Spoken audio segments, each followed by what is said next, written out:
The Tao of Self-Confidence, episode 486. Welcome to the Tao of Self-Confidence, where I share stories of amazing women who have discovered their inner journey to self-confidence.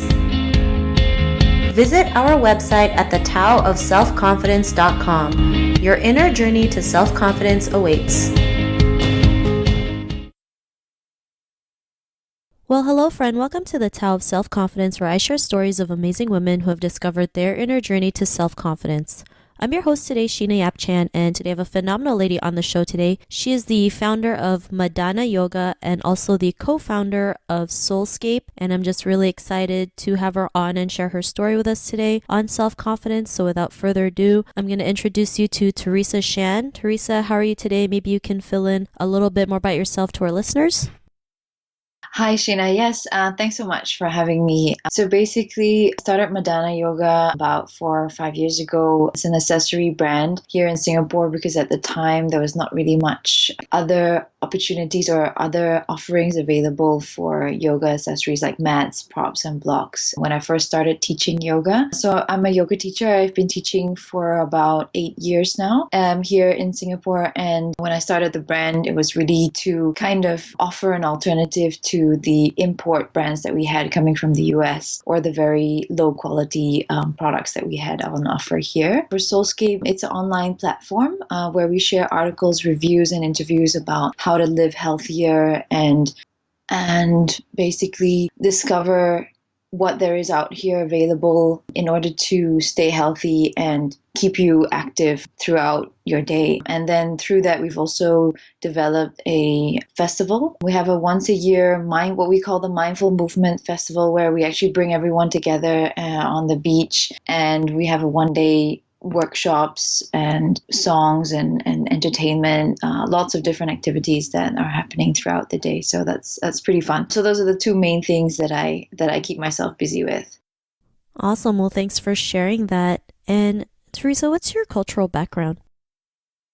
I'm Singaporean. My mom is Singaporean, but my dad is Dutch. So I grew up half in Singapore and half in the Netherlands. Until I was 7, I was in Singapore. And then the rest, up until my teens, I was in the Netherlands. So I have quite a mixed bag of upbringing, which is quite very, very varied, I would guess. Singapore is quite conservative and the Netherlands obviously is very open. So very fortunate to have the upbringing that I had. And if people ask me, which country do you prefer? I think it depends, because when I was growing up, I preferred Holland over Singapore because of when I was in school, and the schooling system here is pretty strict and very constrictive. Whereas now I'm actually living in Singapore and I'm enjoying being here. So I think it depends. So maybe it will change again when I grow older.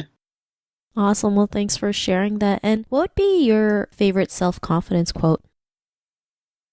Okay, I think my favorite self-confidence quote is actually very simple, and I don't actually know who said it, but it's basically trust is confidence. And that's it. It's trusting and believing in yourself, and that is confidence, as it were. Thanks for sharing that. And, that's a great quote because, confidence is all about trusting yourself and your abilities and what you're capable of. And, even though it's short, it's very powerful. So I really love that. Thanks for sharing that. And, in your own words, how do you define self-confidence? So I've been a little bit on a journey this year or last year and this year as well. And I think that now for me, confidence is really believing in yourself, like you said, and trusting that you know what's best for you. And I think sometimes, I'm not sure if this has to do with age. I'm not saying that I'm super old or whatever, but as you grow older, you kind of learn who you are and what you're good at and who you are as a person. And I think that the trust is confidence then comes in, because trusting yourself and knowing who you are will help to make those decisions along the way that will define you and define what's important to you and things to do and things to leave. And before, I think it's easy to kind of get swayed in other people's beliefs and other people's ways of making decisions. And I think that for me, after I discovered that, okay, for me, really, I need to trust in myself and believe in myself. And maybe the decision that I made is not the right one, but as long as it feels good, and if when I'm making the decision, it feels like the right decision, it's going to be the right one for me, at least at this point in my life. And so I feel like that's the most important part. And that's how I kind of define what self-confidence is for me. Thanks for sharing that. And, that's a great definition. And yeah, it really is knowing, what you tolerate and not tolerate, what's best for you. And nobody knows that except for yourself, right? And you'll know that by going through your journey and working on yourself and loving yourself in the process. So thanks for sharing that definition. And what was your life like before your discovery of self-confidence? I mean, I don't think it was it's been a journey, a gradual process. Like I said, as I get older, being more sure of myself and knowing what's right for me and what's not. And also, I guess, accepting, because I'm an introvert, and so I like to call myself an extroverted introvert. So obviously at times you can't be an introvert, and I teach yoga, so I have to be in front of people, but obviously my innate self-desire is always to stand back and listen to others speak rather than be the forefront.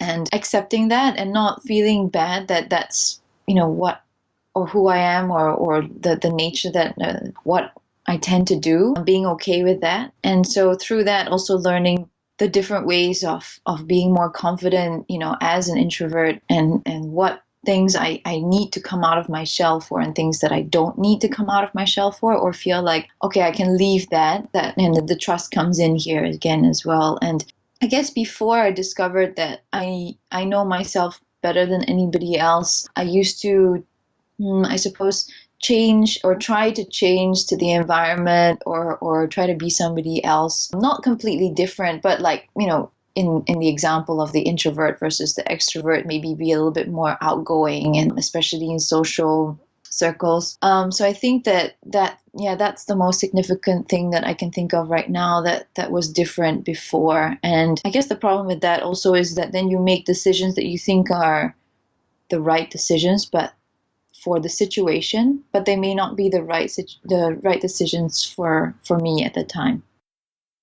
Thanks for sharing that. And, I think that's something we can relate, trying to change to the environment, especially I'm sure living in Singapore, there's certain things that, they tell women not to do or to do. And we think that maybe that's the way. And, it's up to you to make a decision whether if it works for you or not. And I like how you mentioned, you're learning to be confident as an introvert, because most people think if you're confident, you have to be like loud, and you have to be like, friendly, and like be an extra, like a super like extrovert. And really you don't have to, like you can still be an introvert and still be confident in what you do. And what was that point in your life when you realized you can go out there and just be the person that you are today? Like, what was that aha moment? I think I got the aha moment like last year about, I guess if I really have to define one aha moment, then that was it. I do think that it was a gradual process as well, once again, as I grew older. But the process, 6 months ago, I just decided that I'm just going to I just need to make a change. And I think it was a conscious decision that, I'm going to be more, take charge of what's going on in my life, even though, I'm running my own business and things. And many times people think that when you run your own business, then you have control. But sometimes you really feel like you don't have control, because there's so many factors that come into play that you don't have control over. And sometimes you in a business, you're just very reactive. You're reacting to whatever has happened. Okay, now we've got a client, so okay, now we can do this. Oh, this month we don't have a client, what are we going to do? Like, okay, so sometimes you feel like you're chasing after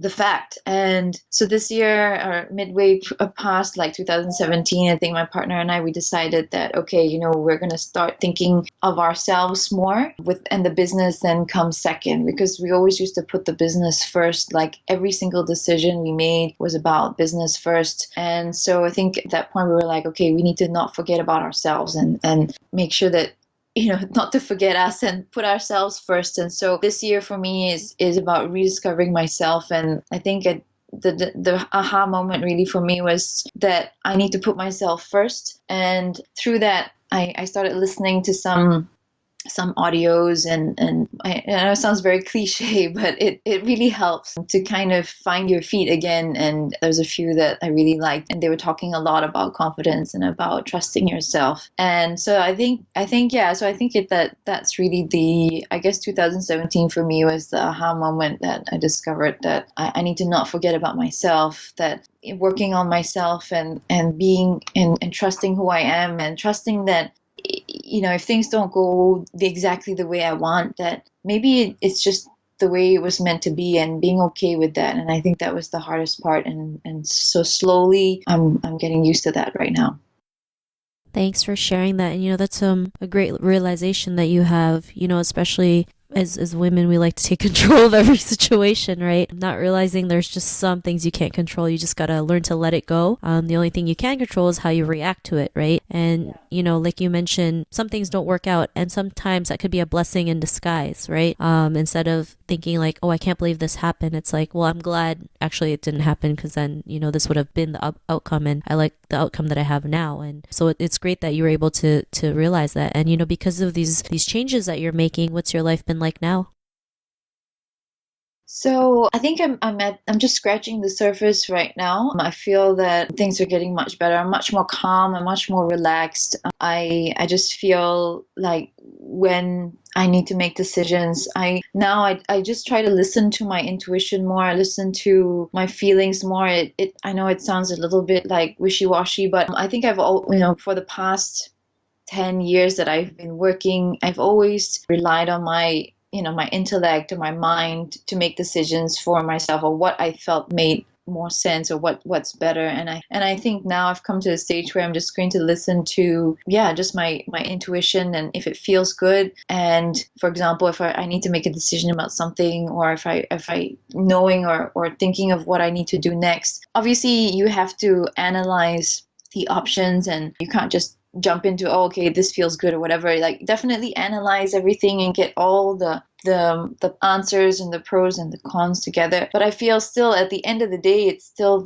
your heart that needs to make the decision. I mean, I think some things definitely can be transactional, but when it comes to deciding about like where to take my life, or what path I want to go on, how, do what I want to do with the business. Definitely these things are very transactional, and they do require thought and careful planning. But I think that at some point I also need to then step back and trust that I know what I'm doing, and I know that whatever feeling I have inside, because sometimes it's funny, like you can make all these transactional decisions, and in your mind that this is what you should do, but yet in your gut you feel like it doesn't feel right. And so that's the feeling that I'm going to start listening more, or at least taking them into account, rather than putting them aside, just thinking, oh, I'm just being a woman, I'm being emotional again, so let's just leave that aside. But now for this year going forward, I'm actually going to take that into consideration.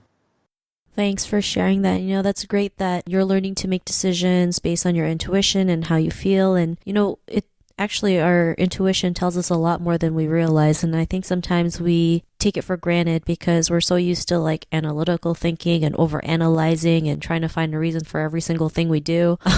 Not realizing sometimes if it feels right, you just go ahead and do it. And sometimes it might not look as it might not look at as what you envision it in your head, but in the end it'll all work out. So thanks for sharing that. And to the woman who's listening to your episode, she may be in her own journey of self-confidence. What would be that one tip you would give to her? I would give these women, I think what I would say is release the resistance. Sometimes when we overthink things, or like when we are too caught up with the intellectual part, there can be resistance in whatever it is that you're thinking of doing. And sometimes when you release the resistance and kind of just say, okay, I'm just going to accept like whatever it is, and this is the way it is, and then somehow the answers then come. So I think that's the one thing that I've discovered these past few months, and that I'm going to be living my life by as well, is is, because sometimes when you really overthink things and you kind of get stressed out about it, or you get anxiety about it, and that's what I mean by resistance. There's something about that holds us from them being able to listen to that intuition. And I see this all the time when I teach yoga, that sometimes there's people, when they're holding the pose, they're so tense, and when they're so tense, they can't really enjoy what's happening. And it's just about then just releasing and relaxing a little bit. And once they do that, everything starts to happen for them, and everything starts to open up, and they feel so much better. And I'm starting to do this in my own life now. And so I think definitely the one advice I would give is to release resistance, so that then your inner voice and your instincts can start to speak up.